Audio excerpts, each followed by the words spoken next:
আমরা এখন বর্তমানে অস্ট্রেলিয়াতে আসার জন্য ভিসা ফি দিচ্ছি, অ্যাজ এ স্টুডেন্ট হিসেবে আসার জন্য ভিসা ফি দিচ্ছি $1600, যেটা আমার ক্ষেত্রে ছিল $700। এখানে আসার পরপরই হয়ে গেছে $1600। এবং গতকালকে অস্ট্রেলিয়ান পার্লামেন্টে অপোজিশন লিডার পিটার ডটন করে একজন নাম, তো উনি আবার আরেকটা প্রস্তাব আপনার রাখে। সেই প্রস্তাবটা হচ্ছে প্রত্যেকটা স্টুডেন্টের জন্য স্পেসিফিক 8টা ইউনিভার্সিটির জন্য আপনি তো ওই স্পেসিফিক 8টা ইউনিভার্সিটি থেকে অফার লেটার পান, এবং ওইখানে আপনি পড়াশোনা করার জন্য যদি আগ্রহ প্রকাশ করেন সেক্ষেত্রে আপনার অস্ট্রেলিয়াতে আসার জন্য ভিসা ফি দিতে হবে $5000। এটা একটা কন্ট্রোভার্সিয়াল একটা টপিক, আই নো, বাট হ্যাঁ, এটা যদি বাস্তবায়ন হয় তাহলে তো বুঝিনি একদম সব কিছু ইম্পসিবল হয়ে যাবে আমাদের স্টুডেন্টদের জন্য এখানে এসে পড়াশোনা করার জন্য। সো এখন ওই 8টা ইউনিভার্সিটির নাম কি সেটাও আমি বলবো, পাশাপাশি হচ্ছে আমি এখন কথা বলি এখানে কয়েকটা ক্যাটাগরি আছে, ক্যাটাগরির জন্য এগুলো হচ্ছে আপনার বাস্তবায়ন করা হবে। যেমন আপনি যদি ওই 8টা ইউনিভার্সিটি চুজ করেন, ওই 8টা ইউনিভার্সিটিতে আপনাকে হয়তো বা $5000 ইন ফিউচারে ভিসা ফি দিতে হতে পারে। এটা কিন্তু টিউশন ফি না, খেয়াল রাখবেন। টিউশন ফি কিন্তু অনেক হাই, যেমন টিউশন ফি আমাদেরকে 1 বছরে দিতে হয়, অথবা কিছু কিছু ইউনিভার্সিটি বলে জাস্ট 1 সেমিস্টার টিউশন ফি দেওয়া লাগবে। বাট এটা শুধুমাত্র ভিসা লজমেন্টের জন্য অথবা ভিসা অ্যাপ্লাইয়ের জন্য যে আমরা ফিটা দিই না, ওই ফিটা, যেটা আমার ক্ষেত্রে ছিল $700, বাট এখানে আসার কয়েক মাস পর হয়ে গেছে আপনার $1600। বিভিন্ন ক্যাটাগরির জন্য বিভিন্ন রকমের ভিসা ফি তারা প্রদান করে আর কি, বাট সেটা আপনার ক্ষেত্রে হয়ে যেতে পারে $5000। ওকে, সো শুধুমাত্র ওই 8টা ইউনিভার্সিটির জন্য। বাট ওই 8টা ইউনিভার্সিটির বাহিরে যে ইউনিভার্সিটিগুলো আছে তাদের ক্ষেত্রে কিন্তু আবার আলাদা। আপনি যদি অন্যান্য আদার্স ইউনিভার্সিটিতে অ্যাপ্লাই করেন এবং ওইখান থেকে যদি আপনি সকল ধরনের অ্যাপ্রুভাল পেয়ে যান, যখন আপনি ভিসা ফি দিতে যাবেন তখন হয়তো বা আপনাকে দিতে হতে পারে $2500। এটা হচ্ছে অন্যান্য আদার্স যে ইউনিভার্সিটিগুলো আছে ওই ইউনিভার্সিটির ক্ষেত্রে $2500 আপনাকে ভিসা ফি দিতে হবে। অ্যাট দ্য সেম টাইম আপনি যদি ইউনিভার্সিটি চেঞ্জ করতে চান সেই ক্ষেত্রেও আপনাকে $2500 কিন্তু গুনতে হবে, যেটা ইনসেইন। সো এরকম একটা প্রস্তাব গতকালকেই অস্ট্রেলিয়ান পার্লামেন্টে অপোজিশন লিডার পিটার ডটন কিন্তু রাখেন। সো এই প্রস্তাবটা কেন রাখা হয়েছে, এখানে উনি যেই জিনিসগুলো বেশি প্রাধান্য দিয়েছে সেটা হচ্ছে অ্যাকোমোডেশন। এখন বর্তমানে অস্ট্রেলিয়াতে কিন্তু অ্যাকোমোডেশন অনেক বেশি ক্রাইসিস। দেখা যায় অস্ট্রেলিয়ান যে সিটিজেন তারা কিন্তু ভালোভাবে কিন্তু অ্যাকোমোডেশন পায় না, অ্যাকোমোডেশন পেলেও অতটা কনভিনিয়েন্ট হয় না।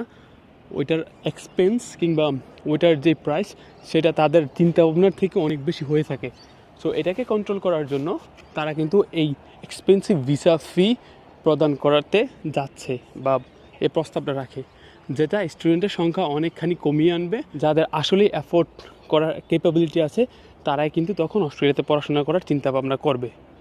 খেয়াল রাখবেন, আমাদের মতো মধ্যবিত্ত ফ্যামিলির কিংবা নিম্নবিত্ত ফ্যামিলির ছেলে মেয়ে কিন্তু কখনোই এত টাকা ভিসা ফি দিয়ে কিন্তু অস্ট্রেলিয়াতে পড়াশোনা করতে আসার চিন্তা ভাবনা করবে না। যেখানে আমি শুধুমাত্র $700 দিয়েছি সেখানে আপনাকে $5000 ভিসা ফি দিতে হবে। এটা তো আমাদের চিন্তা ভাবনার অনেক অনেক বাইরে।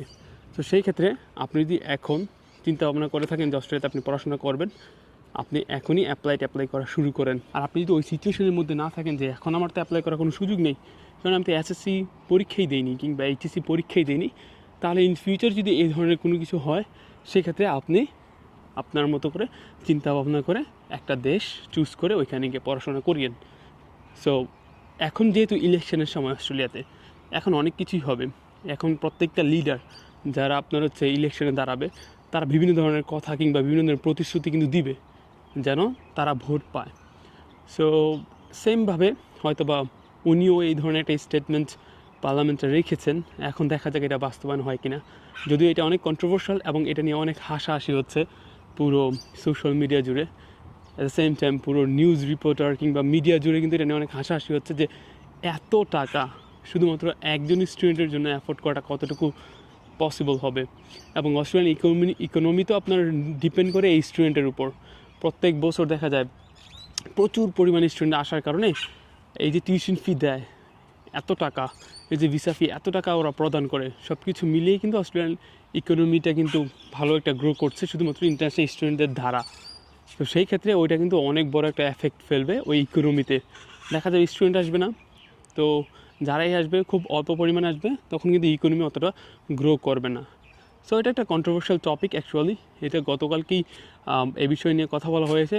তো আমি ভাবলাম যেহেতু আমি মোটামুটি কয়েকটা অস্ট্রেলিয়ার ব্যাপারে ভিডিও বানিয়েছি, আপনাদেরকে এটা জানিয়ে রাখি যে অস্ট্রেলিয়াতে যদি এই জিনিসটা বাস্তবায়ন হয় সেক্ষেত্রে আসলে অনেক বড় একটা পরিবর্তন চলে আসবে স্টুডেন্ট ভিসাতে। আর আমার মনে হয় না এটা অতটা বেশি আউটফিট হবে। ডিমোটিভেট করছি না, আপনার যদি ওই অ্যাবিলিটি থাকে আপনি দেন, দিয়ে আসেন, নো প্রবলেম। বাট আমার পার্সোনাল অপিনিয়ন, এত টাকা আপনার শুধুমাত্র ভিসা ফিতে দিয়ে এর থেকে বেশি ডবলের বেশি টিউশন ফি দিয়ে, ওভারঅল হেলথ ইন্স্যুরেন্সের টাকা দিয়ে আপনার আর কিছু থাকবে না। দেখা যাবে জমি জমা যা আছে সব কিছু বিক্রি করে এখানে আসার পর থালা বাসন মেজে কিংবা স্ট্রেসের মধ্য দিয়ে আপনার পুরো লাইফটা কাটাতে হবে, পরে হচ্ছে সব কিছু নিঃস্ব হয়ে যাবে। সো এই ছিল মূলত প্রস্তাব গতকালকে যেটা অস্ট্রেলিয়ান পার্লামেন্টে দেওয়া হয়েছে। আমি ভাবলাম আপনার সবাইকে জানিয়ে রাখি যে না, আপনাদের মাঝে এই জিনিসটা নিয়ে অনেক সচেতনতার সৃষ্টি হয়। আবারও বলি, আপনি যদি স্টুডেন্ট হিসেবে অস্ট্রেলিয়াতে পড়াশোনা করতে আসতে চান, সেই ক্ষেত্রে ইন ফিউচারে আপনাকে $5,000 শুধুমাত্র ভিসা ফি দিতে হতে পারে। জিনিসটা মাথায় রাখবেন। হয়তো বা এজেন্সিরাও জানে না এই বিষয়টা নিয়ে, আপনারা তাদেরকে একটু আস্ক করে নেবেন যে ভিসা ফি এখন কত, বা এই ধরনের কোনো সম্ভাবনা আছে কি না যে $5,000 হওয়ার। আপনারা যার সাথেই কন্ট্যাক্টে আছেন, যার সাথেই কথা বলেন, তাকে একটু জিজ্ঞাসা করে এই জিনিসটা নিয়ে একটু বিস্তারিত জানার চেষ্টা করবেন যে ওরা কি বলে।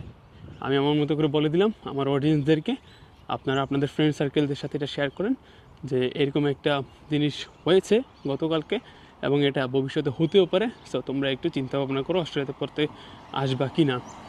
আরেকটা কথা হচ্ছে, আপনারা যদি আমার কথা বিশ্বাস না করেন, সেটা হচ্ছে আপনারা ইউটিউবে গিয়ে জাস্ট সার্চ করে নিতে পারেন যে এই ধরনের কোনো স্টেটমেন্ট রাখা হয়েছে কি না।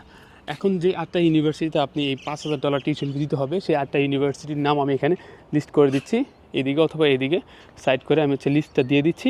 এই লিস্ট থেকে আপনি দেখে নেন যে কোন কোন ধরনের ইউনিভার্সিটিগুলোতে আপনার আসতে হলে এই পুরো একটা এক্সপেন্সিভ ভিসা ফি আপনাকে দিয়ে আসতে হবে, যেটা হচ্ছে অ্যারাউন্ড $5,000 বাংলাদেশি টাকায় কনভার্ট করলে অলমোস্ট $4,20,000 টাকার মতো।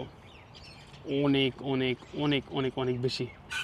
সো এই ইউনিভার্সিটিগুলো কিন্তু মোটামুটি ভালোই ভিসা দিয়ে থাকে, এবং যেহেতু ভিসার অ্যাকসেপ্টেন্স রেট অনেক বেশি ভালো, সেই ক্ষেত্রে কিন্তু এই ইউনিভার্সিটিগুলোতে প্রচুর পরিমাণে স্টুডেন্ট আসতে চায় এবং এদের পড়াশোনার মান উন্নত, পড়াশোনার মানও ভালো। সেই ক্ষেত্রে এখানে আপনি যদি পড়াশোনা করতে চান তাহলে এত বড় একটা অ্যামাউন্ট আপনাকে হয়তো বা গুনতে হতে পারে, একটু মাথায় রাখবেন। আর অন্যান্য আদার্স ইউনিভার্সিটির জন্য $2,500, $2,500, সেটা হচ্ছে বাংলাদেশ টাকা কনভার্ট করলে অলমোস্ট $2,00,000 টাকার মতো ভিসা ফি আপনাকে দিতে হতে পারে। Alright everyone, so that's all for today and thank you very much. I wish যে এই ধরনের কোনো কিছু ইন ফিউচার যেন না হয়, যেন একটা স্টেবল এবং একটা ব্যালেন্স ডিসিশন নিয়েই আসে সরকার, যেটার মাধ্যমে প্রত্যেকটা স্টুডেন্ট একটা অপরচুনিটিস পাবে এখানে এসে পড়াশোনা করার এবং তাদের মতো করে তাদের জীবনটা গড়ার। Wish you all the best. Till then take care, bye, and আসসালামু আলাইকুম ওয়া রাহমাতুল্লাহি ওয়া বারাকাতুহু।